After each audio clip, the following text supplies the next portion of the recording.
Boa noite a todos, vocês que nos acompanham pelas redes sociais, pelas páginas de Facebook da Diocese de Barretos, aqui da Paróquia Nossa Senhora Aparecida, Mini Basílica, a página Papa Francisco, amigos e amigas, aqueles que nos acompanham também pelos canais do YouTube. É uma grande satisfação de nós podermos nos encontrar novamente nesta noite para falar, para conhecer a vida de Santa Teresinha do Menino Jesus. Vamos invocar a graça de Deus, invocar o Espírito Santo, para que nós possamos aprender com Santa Teresinha a caminhar na noite, a enfrentar muitas vezes os desafios da vida, apoiando-nos unicamente em Deus. Em nome do Pai, do Filho e do Espírito Santo. Amém. Vinde, Espírito Santo, enchei os corações dos vossos fiéis e acendei neles o fogo do vosso amor. Enviai o vosso Espírito, e tudo será criado, e renovareis a face da terra. Oremos. Deus, que instruístes os corações dos vossos fiéis com a luz do Espírito Santo, fazei que apreciemos retamente todas as coisas segundo o mesmo Espírito e gozemos sempre da sua consolação. Por Cristo nosso Senhor. Amém. Santa Teresinha do Menino Jesus, rogai por nós. Ave Maria, cheia de graça, o Senhor é convosco. Bendita sois vós entre as mulheres, e bendito é o fruto do vosso ventre, Jesus. Santa Maria, Mãe de Deus, rogai por nós, pecadores, agora e na hora de nossa morte. Amém. Antes de nós entrarmos no tema desta noite, o tema desta noite é justamente na noite da fé. É uma etapa importante, é a etapa final da vida de Santa Teresinha, e, portanto, que tem um significado muito particular para nós que a conhecemos, a amamos, tem um significado particular para nós que vivemos neste tempo, no início de um novo milênio. Mas antes de nós tratarmos especificamente da noite da fé, eu gostaria de comentar um fato com vocês que é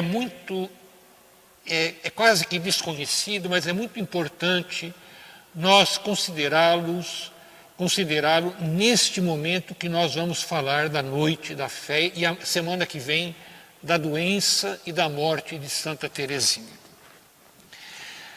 Acontece que em março de 1897, propriamente na segunda-feira de Páscoa, numa conferência que foi dada em Paris, numa sala conhecida em Paris, Charles Jogan Paget, também chamado Léo Taxil, reconheceu publicamente uma mentira que durou 12 anos.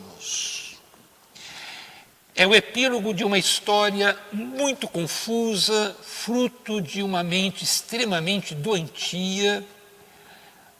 Taxil era maçom e havia uma grande turbulência na França entre a igreja e a maçonaria. E ele, de um momento para o outro, declara ter se convertido à fé católica. Declara ter deixado a maçonaria e, assim, professava publicamente a sua fé católica. E ele afirmava que isso só foi possível graças à ajuda de uma companheira chamada Diana Vaughan, uma senhora católica que o havia convencido a abandonar a maçonaria e se tornar católico. Bom, isto se tornou uma notícia conhecida por toda parte, né? Isso naquela época era algo muito, muito significativo, era algo extraordinário que alguém que frequentasse a maçonaria abandonasse a maçonaria para abraçar a fé católica, né?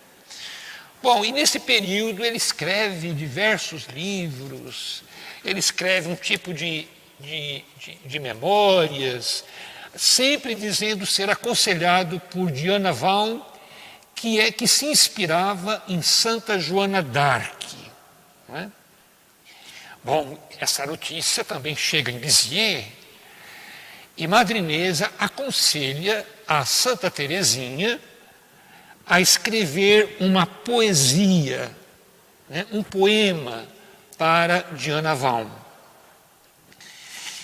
E Teresa, em princípio, não se sente inspirada, mas em razão da insistência de Madre Inês e por estar relacionada a Joana d'Arc, ela escreve um poema, né, para Joana Vaughan, né?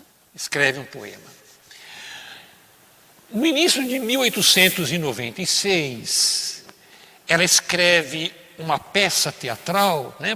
Se vocês tiverem as obras completas, vocês encontrarão lá 8 ou 9 peças teatrais, porque as carmelitas, em diversas épocas do ano, quando se celebra a festa de Santa Teresa de Jesus, também chamada Santa Madre, quando se celebra o Natal, a Páscoa, quando se celebra o onomástico da priora, da superiora, então o recreio é mais demorado, então elas aproveitam para fazer uma peça, para representar uma peça teatral.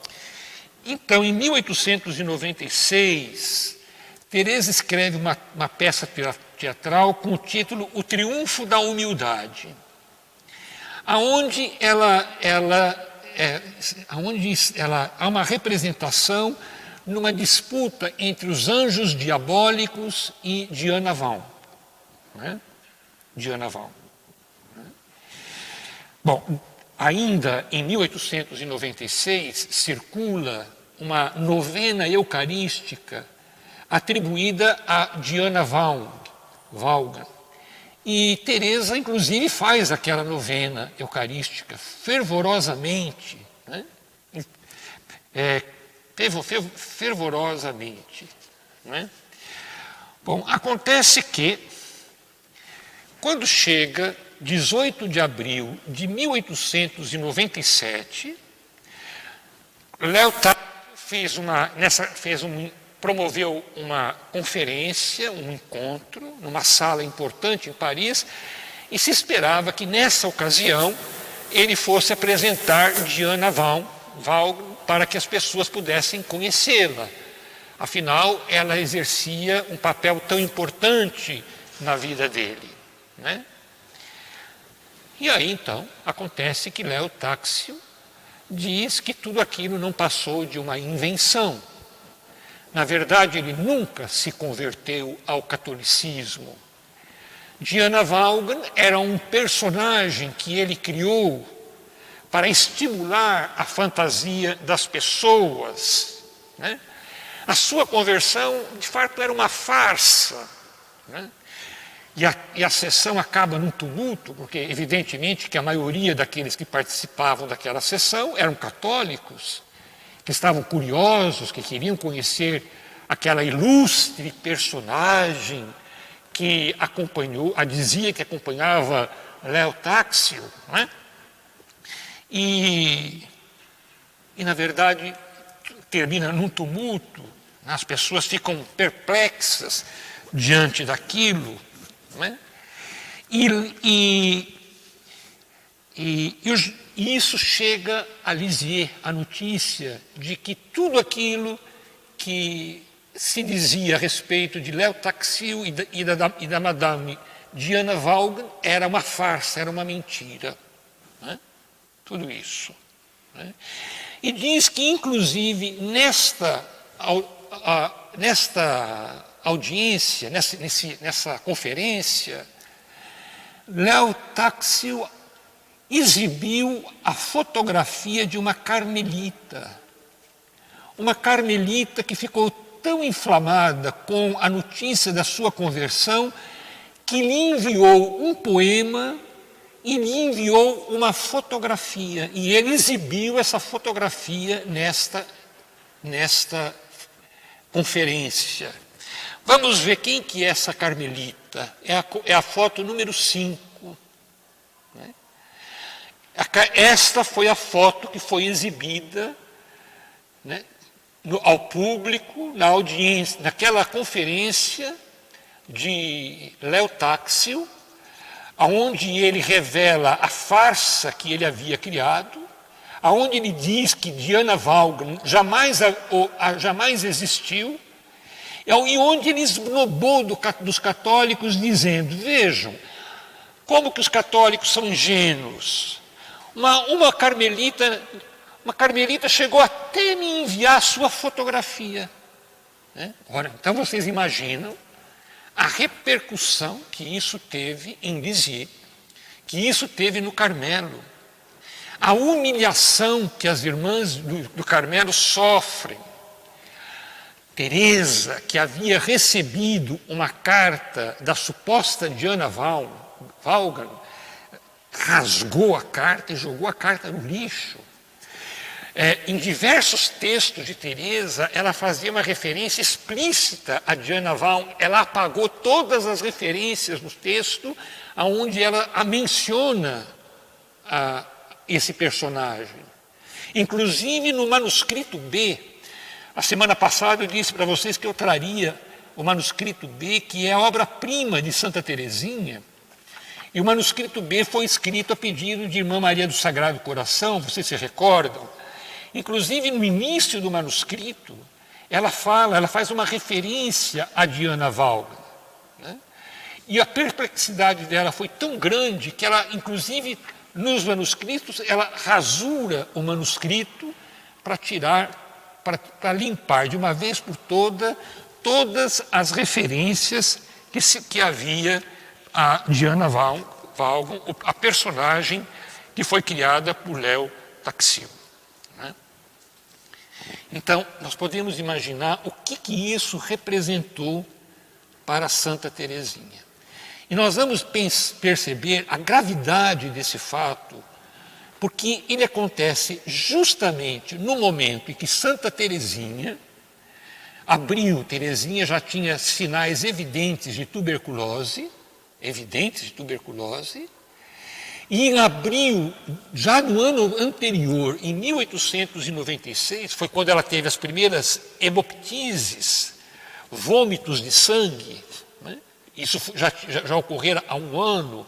Abril de 1897, a sua saúde vai declinando rapidamente. Ela já tem já está impedida de assumir diversas tarefas, já tem dificuldade de se locomover, não é? Se locomover, de caminhar. Não é?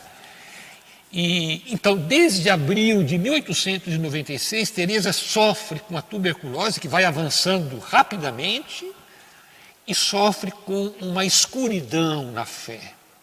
Né, que nós vamos falar disso hoje. Né? Então, esse fato acontece num momento extremamente vulnerável de Santa Teresinha. É um momento em que ela está muito fragilizada. Né? Vamos ver a foto do fulano lá, do Léo Táxil, número 8. É o personagem aí que durante 12 anos afirmava ter se convertido ao catolicismo, abraçado a fé católica, publicou vários livros, ganhou muito dinheiro em cima disso, atraía multidões que iam escutá-lo, e de repente aparece em público para dizer que tudo aquilo não passava de uma mentira, não passava de uma farsa. É esse senhor aí que vocês estão vendo no vídeo, né, que é o responsável por esse fato. Né? Bom, vamos então falar da noite da fé. Né? Vejam, Em junho de 1897, a saúde de Teresa é muito delicada, uma saúde muito frágil. Bom, importante que a gente saiba, né, que Teresa, desde os primeiros sintomas da tuberculose, o primeiro sintoma da tuberculose foi na noite entre 4 e 5 de abril de 1896, na noite da Quinta-feira Santa, quinta-feira para Sexta-feira Santa. Nessa noite ela entra na cela e ela tem uma hepoptise, um vômito de sangue. Não é? Ela guarda aquilo, porque a cela já estava escura, ela guarda aquilo, ela dorme aquela noite, só na manhã da sexta-feira, quando quem abre a cela, quando tem luz do sol, é que ela vai se dar conta do que é que ocorrera durante aquela noite, vai se dar conta do vômito que ela teve. Naquele dia, na Sexta-feira Santa, há entre as carmelitas um rito chamado o capítulo dos perdões. Elas se reúnem em comunidade e é um momento em que todas pedem perdão umas às outras. E quando ela chega à Madre Maria do Gonzaga, ela diz à Madre Maria do Gonzaga o que ocorreu com ela. E Madre Maria de Gonzaga disse a ela: por enquanto você não comente. Eu vou tomar as medidas necessárias, mas é bom que você não comente que isso aconteceu com você. Por que era importante que não se comentasse? Porque a tuberculose naquela época era dificilmente curável e era extremamente contagiosa. Se porventura ela comentasse que já tinha tido um vômito de sangue, certamente ela seria obrigada a viver reclusa, ela teria que viver isolada da comunidade. Então, Madre Maria do Gonzaga, para poupá-la, disse a ela que por enquanto não comentasse, mesmo porque poderia ter sido um sintoma de uma outra enfermidade, não é? E Teresa, de fato, não comenta, não é? No dia de Páscoa, como que num relâmpago, Santa Teresinha perde a fé. Na Sexta-feira Santa, ela tem o primeiro sintoma da tuberculose. No dia de Páscoa, de repente, surpreendentemente, Teresa, que vivia intensamente da fé. Né? Eu lembro que 1895 foi um ano especial para ela. O ato de oferecimento, de vários fatos importantes, nós já comentamos, né? De repente, tudo se apaga. E ela, então, numa tarde de junho de 1897, diz a Inês: nos dias tão alegres do tempo pascal, Jesus fez-me compreender que há verdadeiramente almas que não têm fé, almas que por abuso das graças perdem esse precioso tesouro, fonte das únicas alegrias puras e verdadeiras. Evidentemente que Santa Teresinha sabia que havia pessoas que não tinham fé, né? Mas a sua fé tão viva, tão clara, ela julgava que eles falavam ao contrário do que eles pensavam, né? Ao negarem a existência do céu. Porque para Teresa, o céu era uma realidade tão evidente, né, que ela pensava: é impossível que alguém que tenha um espírito reto, sincero, possa negar a existência do céu. Ela escreve: a esperança de ir para o céu inundava-me de alegria. Não é? Então, vejam, a partir do dia da Páscoa, Deus faz com que ela conheça, não só por ouvir dizer, mas intimamente, é algo que ela experimenta dentro de si, que é possível neste mundo que haja pessoas que vivam sem fé. Né? E ela vai se dar conta que ela está entre eles. Né? Que ela é alguém também que perdeu a fé. Deus permitiu que a minha alma fosse invadida pelas mais espessas trevas e que o pensamento do céu, tão deleitoso para mim, não fosse senão motivo de combate e de angústia. Né? Combate e angústia. Né?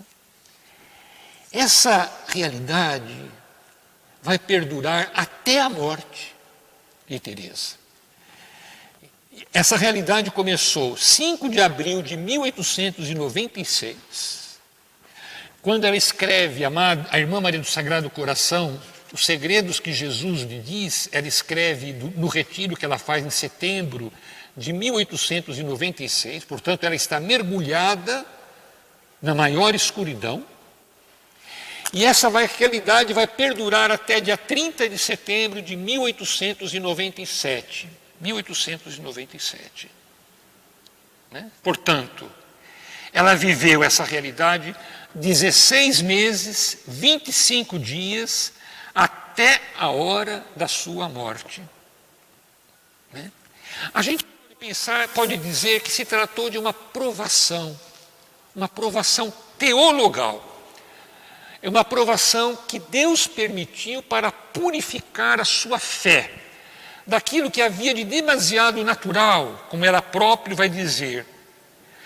Né? Tudo quanto pudesse haver de satisfação natural no desejo que eu tinha no céu, desapareceu. Desapareceu. Nós podemos dizer que Deus, na sua pedagogia, cheia de sabedoria, de misericórdia, Ele não impõe esse tipo de purificação, senão aquelas almas, aquelas pessoas que consentem com elas. Né? E Ele permite tal provação somente de uma longa e demorada preparação. É o que Teresa escreve. Teresa diz: Ele não me enviou esse sofrimento, senão no momento que eu tive força para suportar. Se tivesse sido mais cedo, creio bem que teria mergulhado no desânimo. Mergulhado no desânimo. O que significa isso? Que a sua fé, tão viva e tão clara, ela que já estava tão firmemente segura, ela acreditava que não corria mais o perigo de cair na incredulidade. Incredulidade. Bom, então é importante frisar: Deus permite uma realidade como essa às almas que já estão preparadas, né, que vão preparadas, longamente preparadas. Né? Como eu dizia, é um fato que surge inesperadamente. Né? É como uma tempestade que surge do nada. Né? Quem vive no mar sabe disso. É muito fácil que surja uma tempestade do nada. Né? Quem vive nas montanhas sabe disso. Né?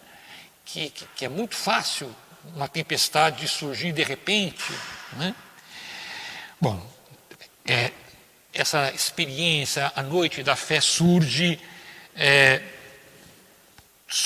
como uma surpresa, embora haja já alguns sinais. Né? Por exemplo, a primeira hemoptise já era um sinal. Né? As dores, a gente pode dizer também,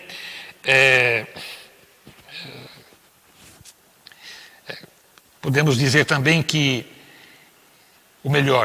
podemos dizer que algumas realidades já vão antecipando isso. Quando a gente fala, por exemplo, da aridez de Santa Teresinha na oração, Quando a gente falou, por exemplo, da luta de Teresa para descobrir o seu caminho, o pequeno caminho, né? Então, as muitas provações que Teresa vai sofrendo ao longo da sua vida, vai preparando-a para esse momento, né? Como a tuberculose, né? A tuberculose não surge do nada. A Teresa, por muitos anos, sofre dor na garganta, Teresa sofre dor no peito. Nós já falamos da alimentação precária do Carmelo, já falamos das noites de frio que Santa Teresinha sofreu e que certamente foram a causa da sua doença, né? Assim também a noite da fé. Algumas situações já foram preparando-a, por exemplo, a enfermidade do pai, né? A enfermidade do pai, né? Quando se comenta que a doença do pai foi causada pelas filhas que praticamente o abandonaram para abraçar a vida religiosa no Carmelo, né? Os momentos de aridez, os momentos de sono, né? A questão da própria tuberculose, a fraqueza que ela sente, né? Tudo isso já foram antecipando aquilo que ela vai viver intensamente nessa última etapa da sua vida, né? Teresa diz que se trata de algo estranho e incoerente, né? É algo que ela não compreende. É um mistério que ela não é capaz de compreender, de desvendar, né? Nós podemos dizer que quando a tentação da dúvida surge numa alma, a fé é atacada na sua raiz. E este ataque à sua raiz dura mais e é tanto mais profundo quanto a árvore da fé desenvolveu mais profundamente as suas raízes e os seus ramos em toda a existência. Quando Santa Teresinha escreve o manuscrito C, né, esse último manuscrito, ela escreve para atender o pedido de Madre Maria de Gonzaga. Teresa escreve, ela nos últimos meses, em junho de 1897, ela está bem próxima da sua morte. Ela diz assim: imagino que nasci num país coberto por um espesso nevoeiro e que nunca contemplei o risonho aspecto da natureza. A fé já por si própria uma noite para a razão, que não pode ter a evidência das realidades divinas. A obscuridade inerente à fé é iluminada para a alma por uma certeza comparável a um resplandecente facho. São Pedro, na sua carta, diz: é uma lâmpada que brilha em lugar escuro. A prova, portanto, que Teresa sofre, em que a noite da fé se transforma em noite total. As tentações contra a fé têm como efeito ocultar para ela a pequena chama que cada um de nós traz consigo e que ilumina o caminho, a pequena chama que produz em nós alguma consolação, algum conforto, porque todos nós precisamos disso. A pequena chama que nos dá uma certeza, uma garantia, né? Então, quando Teresa entra na noite da fé, tudo isso desaparece. Ela não tem mais uma garantia. Ela não pode dizer mais que tem uma certeza, né? Ela é invadida pela dúvida, né? Ela chega às raias da incredulidade, não é? Ela diz: de repente os nevoeiros que me rodeiam tornam-se mais densos e penetram-me na alma e envolvem-na, explica Teresa. Escrevendo a Maria do Sagrado Coração, manuscrito B, ela diz que ela se compara a um passarinho que foi acometido pela tempestade, né? Parece-me não acreditar que existe outra coisa a não ser as nuvens que me envolvem. Mas sabe que além das nuvens, o seu sol brilha sempre. Então é impressionante o quanto Teresa insiste na profundidade dessa escuridão. Ela fala de espessas trevas, de um túnel sombrio. Já não é mais um véu, mas se trata de um muro que se ergue até os céus. Ela diz: o céu é de tal maneira escuro que não vejo nenhuma abertura. Ela fala de um espaço negro aonde ela não distingue nada. Ah, sim, que escuridão! Ela diz: às vezes, é verdade, um pequeníssimo raio de sol vem iluminar as minhas trevas, mas esta provação cessa apenas por um instante, Quais são esses raios de sol? Por exemplo, um dia ela vai para o quintal e vê uma galinha que coloca os seus pintainhos embaixo das suas asas. E Teresa fica extremamente emocionada diante daquela galinha, dizendo: veja como é que Deus cuida de nós. Um raio de sol no meio da escuridão. Um raio de sol no meio daquela escuridão é um sonho que ela escreve no manuscrito B, um sonho que ela tem com Madre Ana de Jesus. Ela diz que ela vê que vem 3 carmelitas ao seu encontro, num longo corredor. E vem com o véu abaixado. As carmelitas teresianas, no período de retiro, elas cobrem o rosto com o véu. Elas têm o véu abaixado, de tal forma que não podem ver o rosto, não se pode ver o rosto daquelas que estão no retiro. E diz que vem 3 carmelitas com o véu abaixado, e aproximando-se dela, a carmelita do centro, que é a mais alta, levantou o véu e ela viu que era a venerável Ana de Jesus, que foi secretária de Santa Madre, de Santa Teresa de Jesus, que foi a fundadora do Carmelo na França. Ela diz que ela nunca se interessou por Ana de Jesus, ela nunca teve familiaridade com Ana de Jesus. E por isso era muito estranho. Ana de Jesus levantou o véu e o rosto dela brilhava, e cobriu Teresa com o seu véu. E Teresa, diante daquela imagem tão bela, perguntou à Madre Ana de Jesus se Deus estava contente com ela. E a Madre Ana de Jesus diz que sim. E disse a ela, perguntou à Madre Ana de Jesus se ela ainda haveria de permanecer por um tempo na terra. E Ana de Jesus disse que sim. E quando ela vai pedir pelas suas irmãs, ela acorda do sonho. Então esse sonho foi extremamente importante naquele momento. Mas veja a dúvida de Teresa: será que Deus está contente comigo? Será que eu vou para o céu? Será que ele vai me chamar logo? Veja uma dúvida. Então aquele sonho foi um relâmpago no meio das trevas. Foi tão importante que Maria do Sagrado Coração, quando pede a Teresa que ela escreva, pede que ela relate o sonho que ela teve com Ana de Jesus.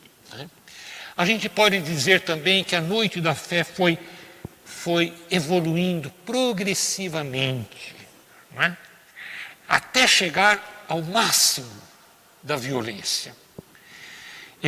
Ela diz à sua irmã Inês, já na enfermaria: admiro o céu material, o outro está para mim cada vez mais fechado. E é interessante quais são os sentimentos que ela tem diante dessa realidade. Uma realidade que surgiu como que um golpe, sentimentos de estranheza, de incompreensão, de solidão. Só Deus pode compreender-me. Sentimentos de desânimo, de angústia.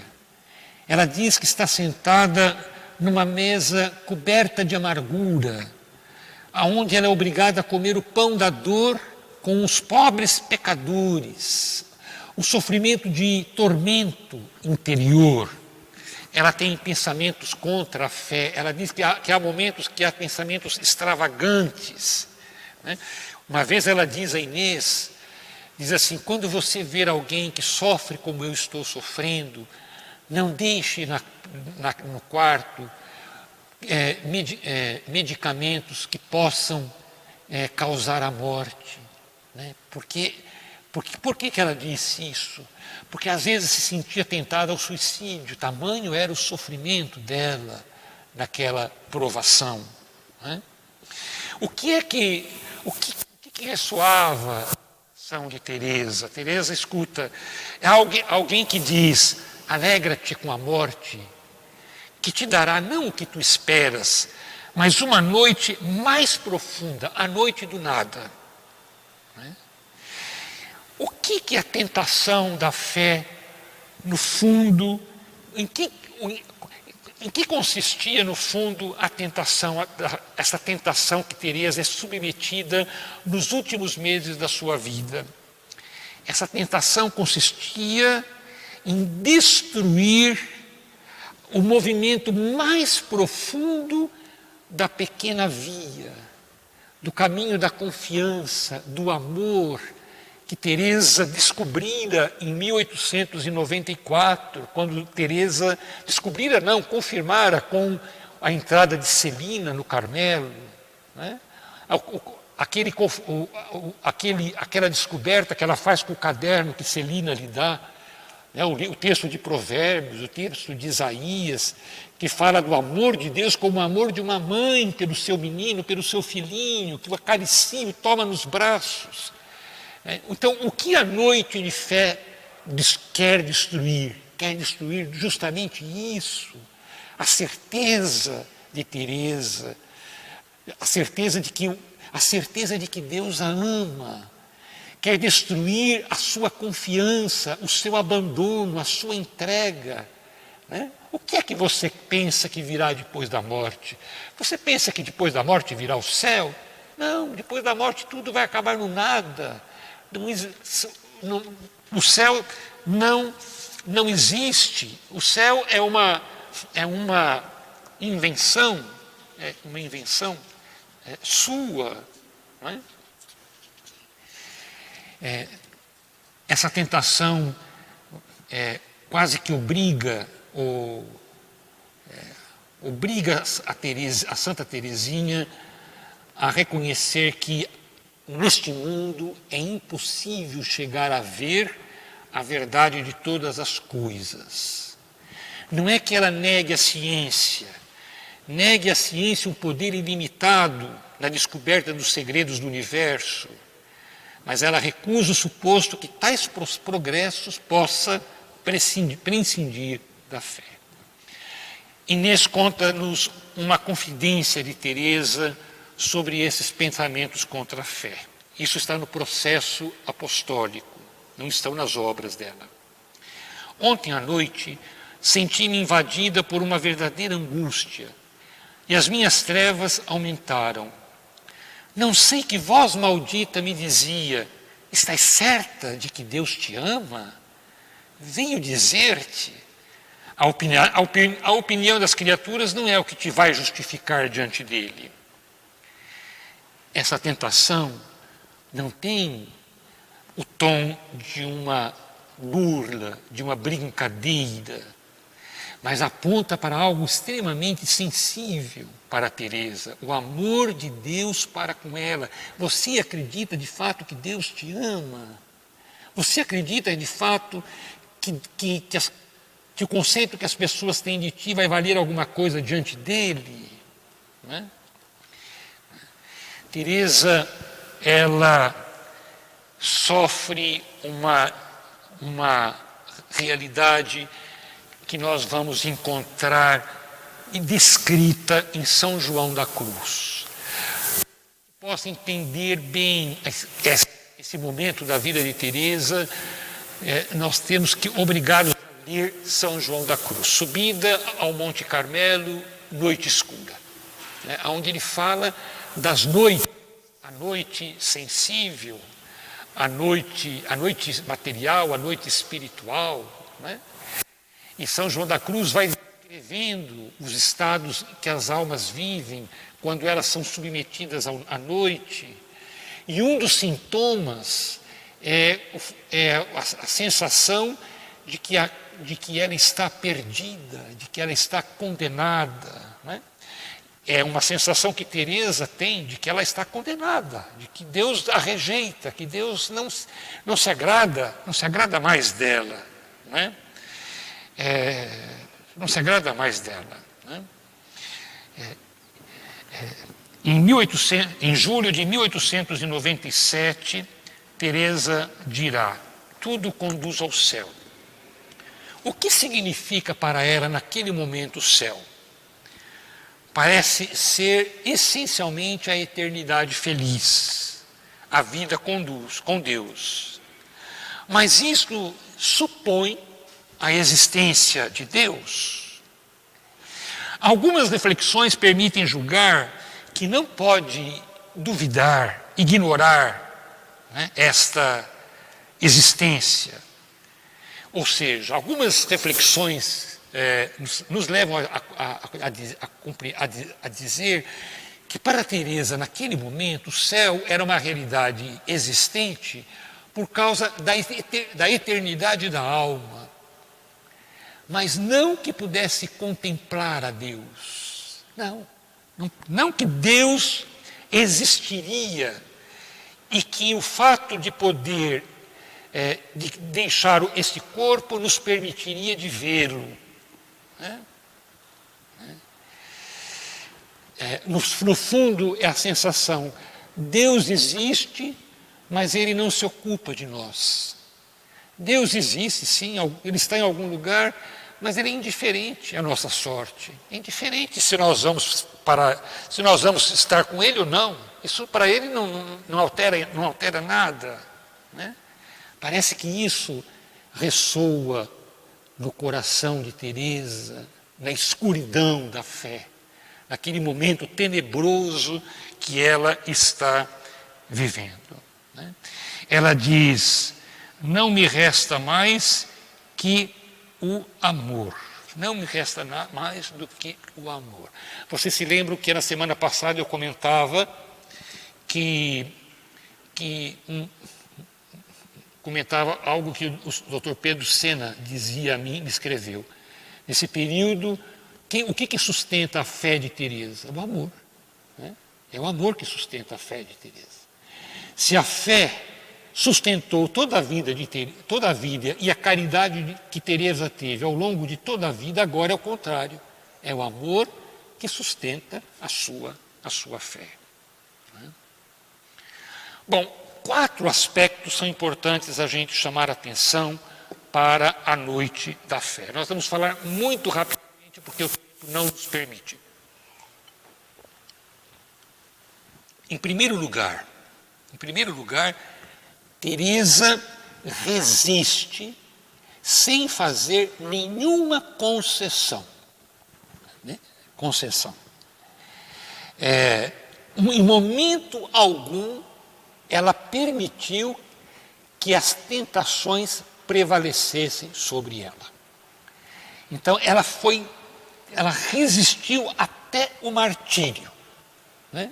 Mas ela não deu razão àquelas vozes que negavam o céu, que negavam a existência de Deus, que diziam que ela estava condenada, que diziam que tudo aquilo que ela acreditava era apenas quimeras. Não. Ela jamais se deixou vencer por essas tentações, né? E aí a gente pode, quando nós dizemos que foram 16 meses e 25 dias que ela esteve na mais completa escuridão, a gente pode imaginar a fibra dessa mulher, dessa moça, né, que não dá por vencida, que não se deixa vencer pelas tentações, né? A gente pode imaginar a solidez da fé de Teresa. a fé que Teresa alimentou no decorrer de toda a vida. Né? Quando ela se preparava para a primeira comunhão, o padre Ilf, que era o capelão das beneditinas, foi quem as preparou, nós já falamos dele, toda semana tomava o catecismo. E Teresinha era implacável. A Teresinha decorou o catecismo.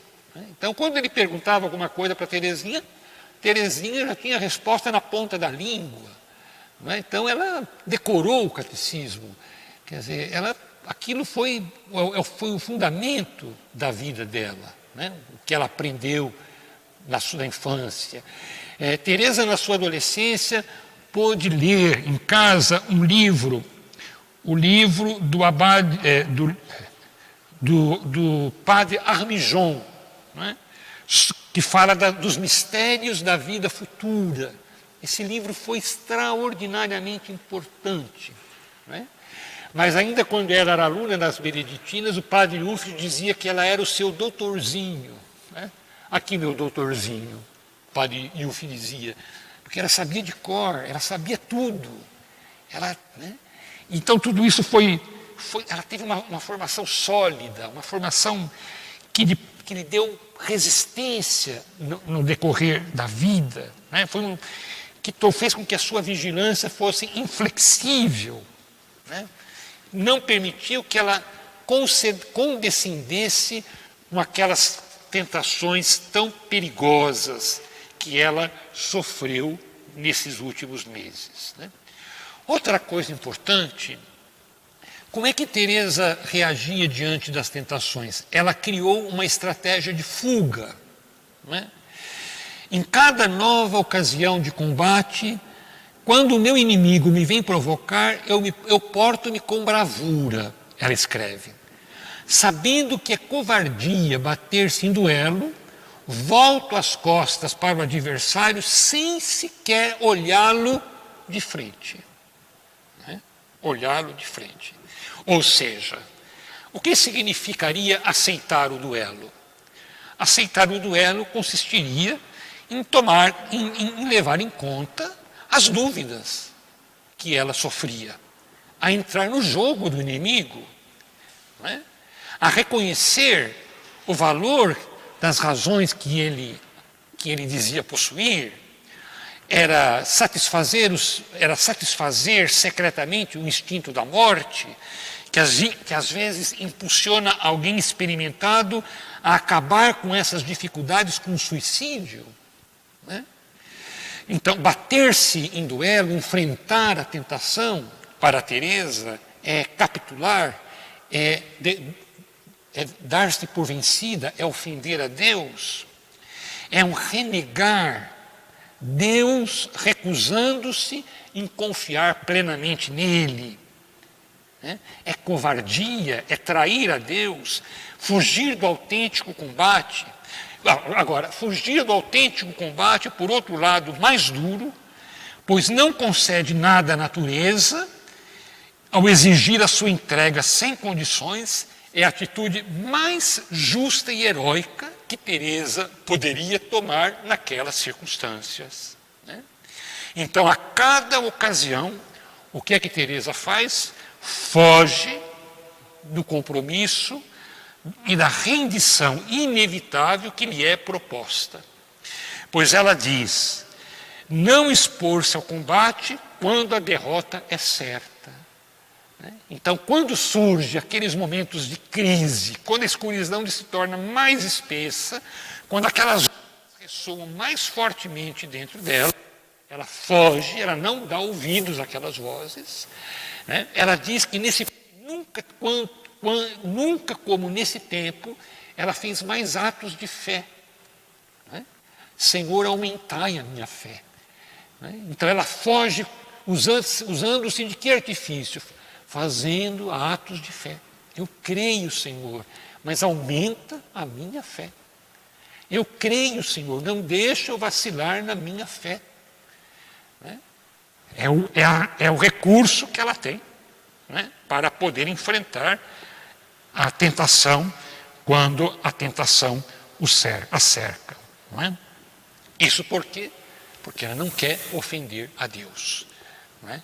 Ela diz que, quando ela escreve no manuscrito C, ela diz que tinha um temor, temia que aquilo que ela escrevia pudesse ter sido demais, em demasia. Não é? Porque ela temia que aquilo que as pessoas que lessem o seu caderno fossem tentadas, fossem levadas às mesmas tentações que ela sofria. Olha a delicadeza de consciência de Teresa. Ela tinha receio de que aqueles que lessem o seu manuscrito, que deveria circular no mosteiro, fossem levadas à mesma dúvida, às mesmas tentações que ela sofria. Teresa, irmã Genoveva, no processo apostólico, diz: não falava disso a ninguém, por temor de contagiar as outras com o seu indizível tormento. Né? Então, a primeira atitude de Teresa na provação da fé, uma resistência sem concessões. Ela nunca consente com as tentações, nunca. Embora não sentisse nada, embora não visse nada, embora tudo para ela fosse escuro, Teresa não abaixa a guarda, né? É firme, não dá brecha para o inimigo. Segundo, quando chega o momento da tormenta, ela foge, embora escutando muitas vezes aquelas vozes ressoando dentro de si, ela vai renovando os seus atos de fé.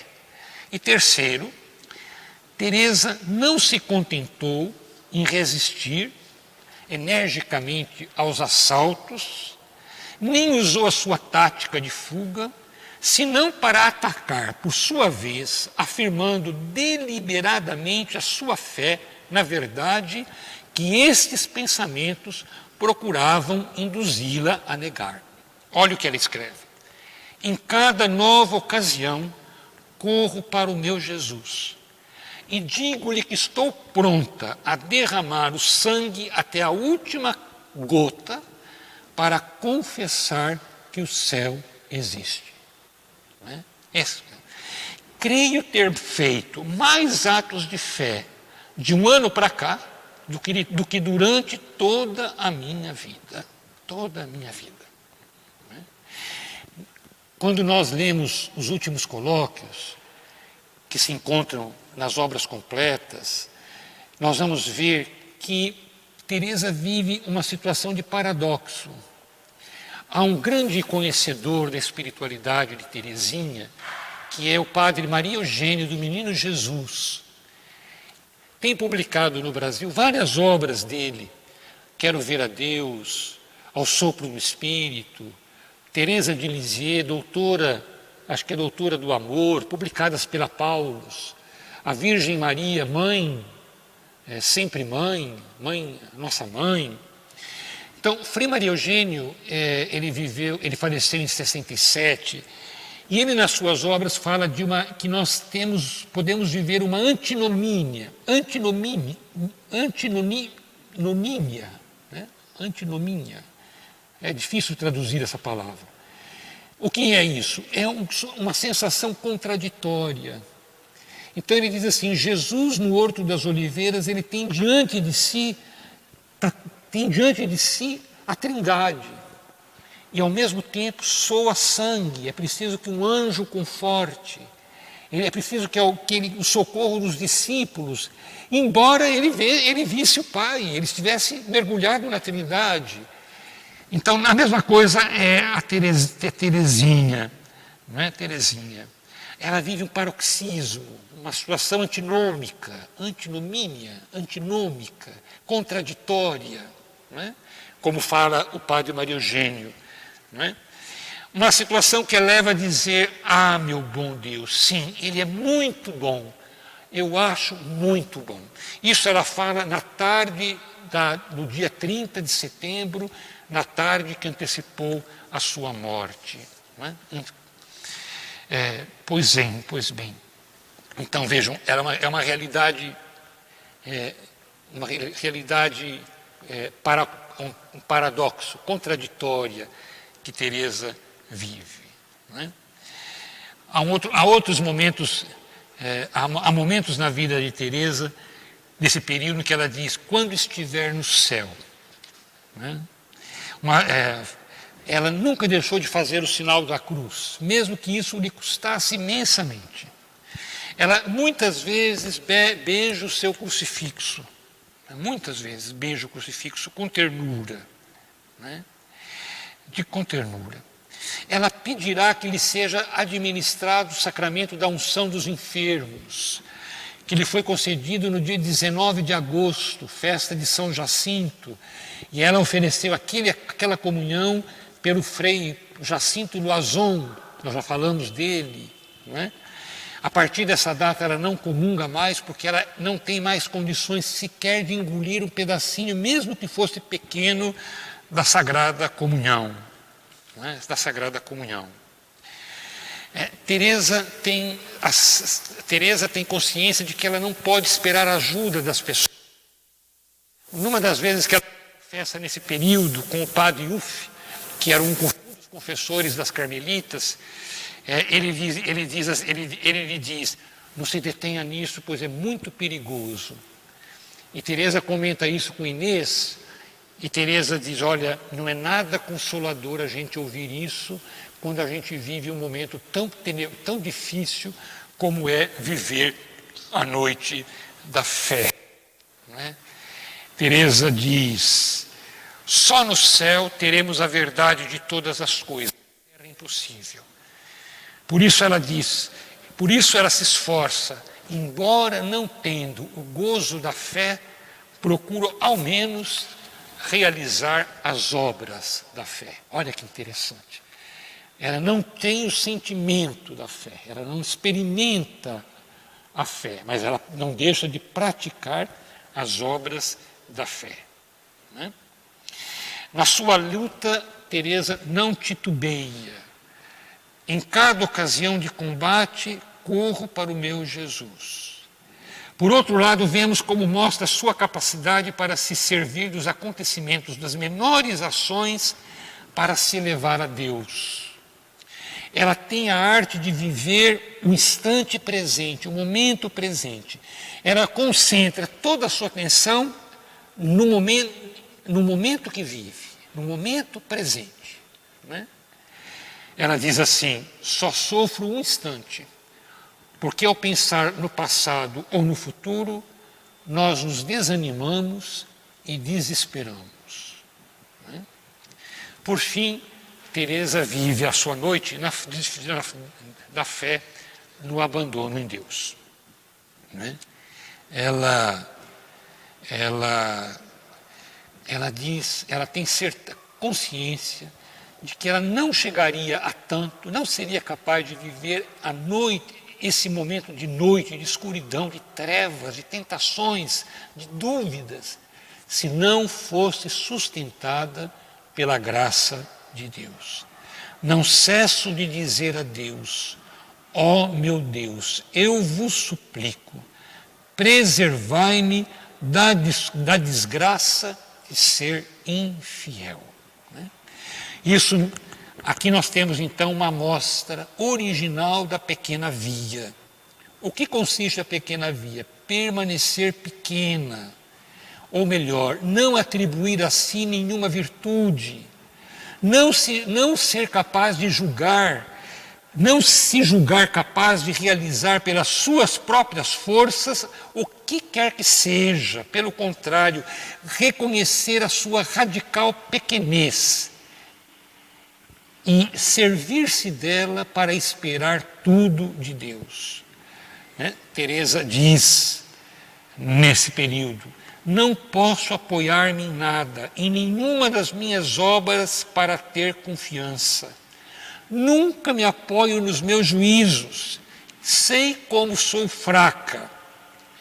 Enquanto nós nos mantemos nessa atitude de pequenez, de humildade de coração, de pobreza, nós não corremos riscos.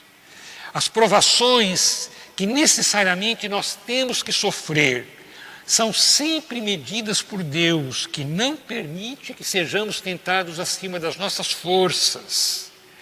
Deus dá-me exatamente o que eu posso aguentar. E se eu morrer abafada, Deus dar-me-á forças. Né? O contrário seria uma catástrofe. Compreendo muito bem que São Pedro tenha caído. Esse pobre São Pedro que se apoiava sobre si mesmo, em vez de se apoiar unicamente sobre a força de Deus, conclui dizendo: ó meu Deus, amo-vos muito, bem o sabeis, para me deter num só pensamento contra a fé. As minhas tentações se tornariam mais violentas e eu sucumbiria com certeza a elas. Teresa se mantém firme porque Deus a sustenta. Embora ela não sinta a ajuda de Deus, embora essa ajuda de Deus seja dada pouco a pouco, de maneira misteriosa, Teresa se sente abandonada na noite, se sente esgotada pelos seus sofrimentos físicos, se sente extremamente angustiada, tem o sentimento de estar condenada por Deus. Né? O céu para ela está plenamente fechado, os santos a abandonam. Né? Mas ela, em momento algum, deixa de confiar, acreditar. Deus me dá Deus permite este sofrimento no momento que eu possa aguentá-lo. Né? Portanto, ela se abandona à fé. Né? O que é que Teresa vê ameaçada nesse período? Vê ameaçada a sua confiança no amor misericordioso. A confiança no amor misericordioso está no centro do pequeno caminho que ela descobriu. Né? Então, a tentação coloca Teresa em xeque, coloca Teresa diante da dúvida de que Deus a ama, de que Deus a quer consigo, de que aquilo que ela experimentou seja verdadeiro. Né? Teresa é colocada diante de um desafio, né? É um duelo que ela tem que enfrentar. Né? Mas ela, sem apoiar-se em motivação alguma, humana alguma, apoia-se unicamente na misericórdia de Deus. Ela sabe que Deus não a abandona na sua noite. Ela diz: eu o amo, ele nunca me abandonará. Isso no final de agosto daquele ano. Em vez de o acusar, né, como fez Jó, ela encontra um meio para lhe dar graças, para lhe agradecer pela dor que ela suporta. Ó, como Deus tem de ser bom para que eu possa suportar tudo o que eu sofro. Sabe que Ele está aí, sabe que é Ele quem lhe concede ir tão longe neste martírio, que embora pareça mentira, é um martírio de amor, o martírio que ela tanto desejou. No ato de oferecimento, ela diz que transborda as ondas de ternura infinita que estão dentro de vós, a fim de que eu me torne mártir de amor. Que este martírio, depois de me ter preparado, me faça, enfim, morrer. O que Teresa vive nesses últimos meses foi um verdadeiro martírio, que a esgotou, que a consumiu, né? Que colocou em prova as suas certezas. Né? Mas Teresa vai até o fim. Quais foram as últimas palavras de Teresa? As irmãs que estão presentes dizem que Teresa, no momento da morte, é como se ela entrasse em êxtase. É como se que a escuridão se rompesse. Isso durou 20 e 30 segundos. E Teresa, depois daquele momento, termina dizendo: meu Deus, eu vos amo. Por que que nós sabemos que Deus não abandona Teresa nesse momento de prova? Não é? Porque nestes meses de sofrimento intenso, não é? Teresa sempre se distinguiu pela alegria e pela paz. Alegria e paz. Né? Elas se manifestam de 1000 maneiras. Quando a gente toma os últimos colóquios, quem já leu os últimos colóquios, a gente fica impressionado com o bom humor de Teresa. Tudo é motivo, muitas vezes ela transforma em coisas difíceis, de motivo não de piada, mas ela usa de bom humor, ela faz graça com aquilo. Então, em momento algum, Teresa perdeu a alegria. Em momento algum, Teresa perdeu a sua paz. Né? Embora ela estivesse mergulhada na noite, né? A minha alma, apesar das trevas, permanece numa paz admirável. Né? Deus não abandona Teresa. Eu quero agora aproveitar ainda uns 5 minutinhos, o Pedro vai aguentar mais um minutinho, Pedro. A semana que vem vocês vão conhecer o Pedro, não é, Pedro? Então nós vamos 5 minutinhos para falar de Joana d'Arc, a foto número 3. Santa Joana d'Arc é uma santa, é uma heroína francesa, é muitíssimo querida por Santa Teresinha, muitíssimo querida. Ela nasceu em 1412, ainda jovem, escuta vozes, é um período onde há uma guerra entre franceses e ingleses. Ela escuta vozes que lhe dizem que ela deve procurar o rei e dizer ao rei que lhe conceda um exército para que ela possa enfrentar e expulsar os ingleses da França. E as vozes são tão frequentes que Joana d'Arc vai até o encontro do rei Carlos VII, e o rei, no desespero, concede a Joana d'Arc um exército, e por onde ela vai passando com o exército, ela vai expulsando as tropas inglesas. Joana d'Arc, ela se veste como soldado, como um homem. Né? Vejam a imagem dela aí na cena. E ela consegue, então, enfrentar os ingleses, lutar contra Henrique VI, que era um rei inglês, que combatia o reino da França. Ela vai à frente da sua tropa, as cidades que ela percorre, ela expulsa as tropas inglesas, até que, em maio de 1430, ela foi presa pelos Borguilhões, que eram franceses aliados ao rei inglês. Eles a prendem, eles a jogam numa prisão, né? E a partir daí começa um processo, né? E Joana d'Arc permanece sempre numa profunda paz, numa profunda confiança entregue nas mãos de Deus, né? Até que ela é condenada à morte e ela sofre uma das mortes mais terríveis. Ela foi queimada viva em Rouen no dia 29 de maio de 1431, pois ela foi condenada como relapsa e como feiticeira e herética. Né? O apelo que ela fez ao Papa não foi ouvido. Né? Então ela foi queimada viva numa fogueira. Né? O que permaneceu de Joana d'Arc, o coração dela não se queimou e nem as vísceras dela. Né? Não se queimaram com o fogo. Ainda estão intactos o coração de Joana d'Arc e as suas vísceras. Né? Joana d'Arc, logo a seguir, a mãe e os irmãos de Joana d'Arc faz uma apelação para a revisão do processo.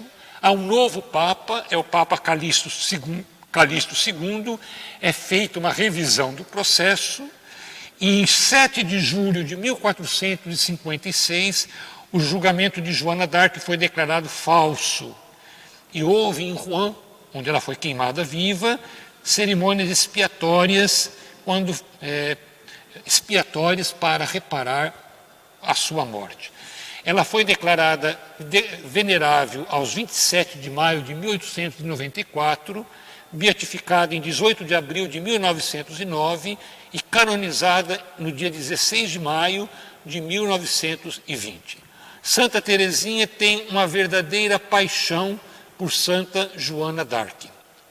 Ela escreve 2 peças teatrais homenageando Joana d'Arc.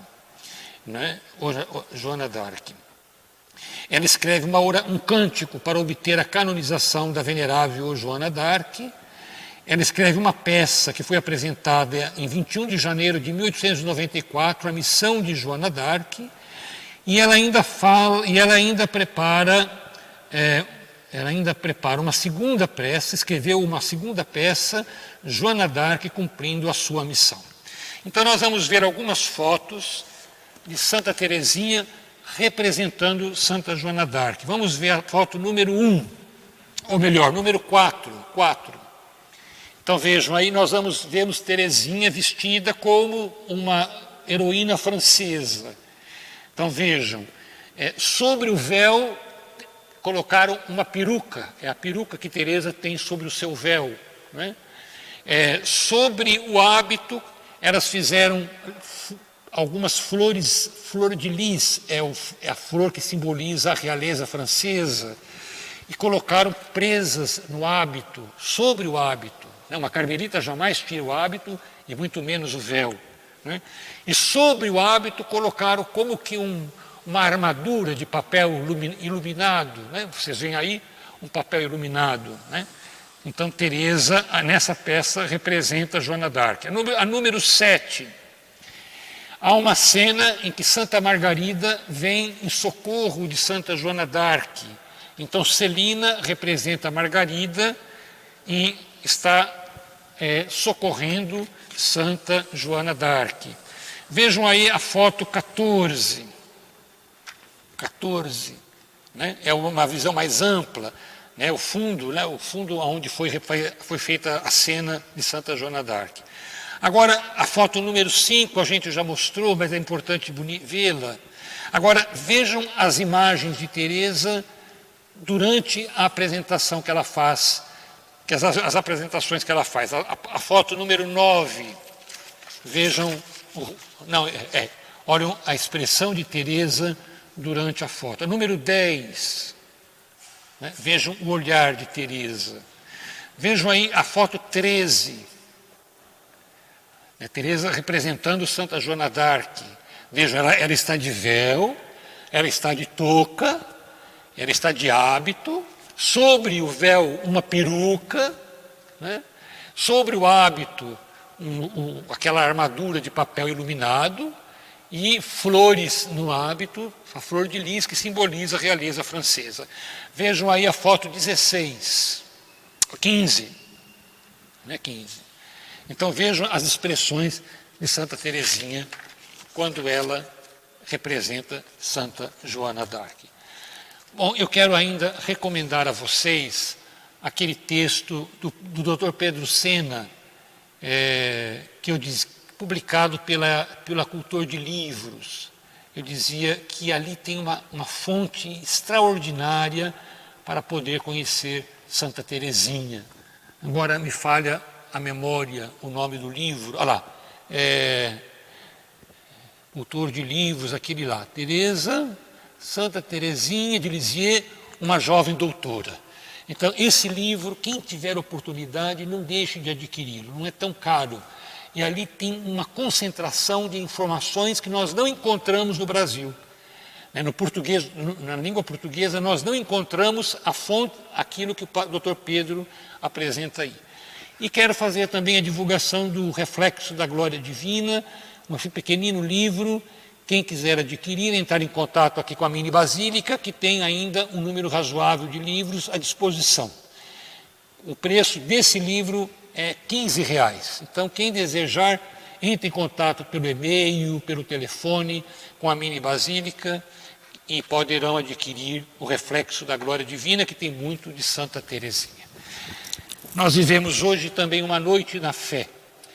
Então vamos pedir que Teresa, que experimentou isso na carne, no espírito, na alma, que ela nos ajude a viver a noite que nós estamos vivendo com aquela resistência com que ela viveu, com aquela confiança, com aquela sabedoria. Ela não enfrenta o inimigo, ela foge do inimigo, ela não se deixa vencer pelas tentações. E depois nós vamos invocar a bênção de Deus por intercessão de Santa Teresinha. Peçamos a sua intercessão rezando o Pai Nosso. Pai nosso que estais nos céus, santificado seja o vosso nome. Venha a nós o vosso reino, seja feita a vossa vontade, assim na terra como no céu. O pão nosso de cada dia nos dai hoje. Perdoai-nos as nossas ofensas, assim como nós perdoamos a quem nos tem ofendido. E não nos deixeis cair em tentação, mas livrai-nos do mal. Amém. Vós sabeis, ó Pai, a noite que o mundo vive, a noite que nós vivemos.